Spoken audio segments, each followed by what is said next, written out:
കേട്ടോ. നാട്ടിലിറങ്ങിയ കാട്ടാനകളെ തുരത്തി ഓടിക്കുമ്പോൾ അവ എങ്ങോട്ടൊക്കെ ഓടിക്കയറുമെന്ന് നമുക്ക് പറയാൻ പറ്റില്ല അല്ലേ. എന്തൊക്കെ അപകടങ്ങൾ ഉണ്ടാക്കുമെന്നും പറയാൻ പറ്റില്ല. ഒരു ഇരുനില വീടിന്റെ ടെറസിലേക്ക് ഓടിക്കയറിയ ആന കുടുങ്ങിയ വീഡിയോയാണ് ഇനി പ്രേക്ഷകരെ കാണിക്കാൻ പോകുന്നത്. ഗൂഡല്ലൂർ സുൽത്താൻ ബത്തേരി അന്തർ സംസ്ഥാന പാതയ്ക്കരികിലെ സെയ്തലവിയുടെ വീടിന് മുകളിലാണ് ആന കയറിയത്.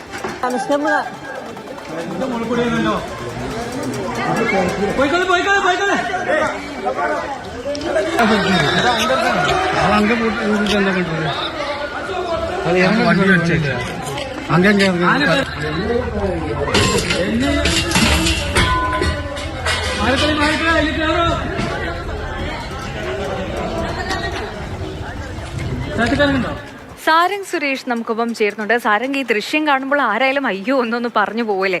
ഇതെങ്ങനെ ഈ ആന ടെറസിന് മുകളിൽ എത്തിയത്? ഒടുവിൽ എന്താണ് സംഭവിച്ചത്? നമുക്കറിയാം, നീലഗിരി ജില്ലയിലെ ഏറ്റവും പ്രധാനപ്പെട്ട ഒരു ഗ്രാമപ്രദേശങ്ങൾ ചേർന്ന് നിൽക്കുന്നൊരു മേഖലയാണ് ഗൂഡല്ലൂർ.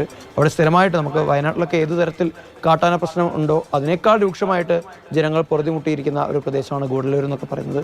അവിടെയാണ് ഇത്തരത്തിലൊരു കൗതുകമുണ്ടാകുന്ന, അല്ലെങ്കിൽ ഒരു പക്ഷേ അതുപോലെ തന്നെ ഭീതി ഉണ്ടാക്കുന്ന തരത്തിലുള്ള ഒരു കാഴ്ച നമുക്ക് കാണാൻ കഴിയുന്നത്.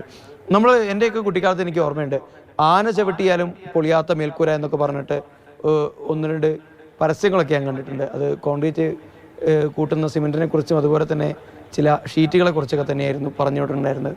പക്ഷേ അതൊക്കെ കേവലം ഭാവനയായിരുന്നു. ആ പരസ്യം ചിത്രീകരിച്ച ആളുടെയും അതിൻ്റെ സംവിധായകൻ്റെയൊക്കെ തന്നെ നിർമ്മാതാവിൻ്റെയൊക്കെ തന്നെ ഭാവനയായിരുന്നു. പക്ഷേ ഇപ്പോൾ അത് പ്രാവർത്തികമാക്കിയിരിക്കുകയാണ് ഒരു കാട്ടാന എന്ന് തന്നെ പറയേണ്ടി വരും.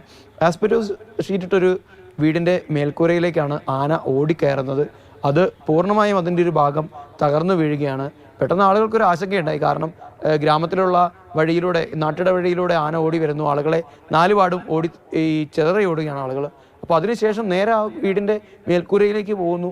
മേൽക്കൂര സ്വാഭാവികമായിട്ടും ആ ആനയുടെ ഭാരം താങ്ങാൻ അതിന് കഴിയില്ല. അപ്പോൾ അങ്ങനെ അത് തകർന്നു വീഴുകയാണ്. പക്ഷേ എന്തോ ഒരു ഭാഗ്യം തന്നെ പറയേണ്ടി വരും. കാരണം അതിനിടയിൽ ഒരു മനുഷ്യൻ കിടന്നുറങ്ങുന്നുണ്ടായിരുന്നു. അദ്ദേഹം നിസ്സാരമായ പരിക്കുകളോടുകൂടി അദ്ദേഹം രക്ഷപ്പെട്ടു എന്നത് ഏറെ അത്ഭുതകരമായിട്ടുള്ളൊരു കാര്യമാണ്.